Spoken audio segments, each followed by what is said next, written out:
নমস্কার। আমার আজকের গল্প বাঁধন ছাড়া ঘোরাঘুরি। পাহাড় আমি অনেক দেখেছি। সেই ছোটবেলায় বাবার হাত ধরে বাবার সাথে অনেক পাহাড়ে ঘুরে বেরিয়েছি। সেই থেকে শুরু। তারপর আরও অনেকবার পাহাড়ে গিয়েছি।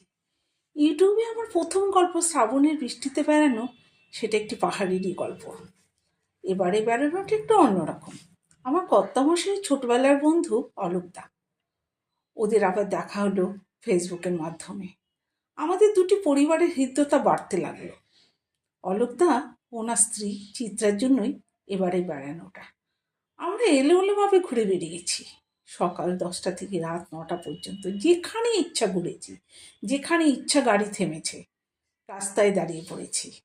পাহাড়ের মধ্যে আমরা যেন হারিয়ে যাচ্ছিলাম, এমন অনুভূতি এর আগে হয়নি। অসাধারণ ঘোরাঘুরি। রাতের পাহাড়ের অপূর্ব দৃশ্য, সেটাও আমরা দেখলাম।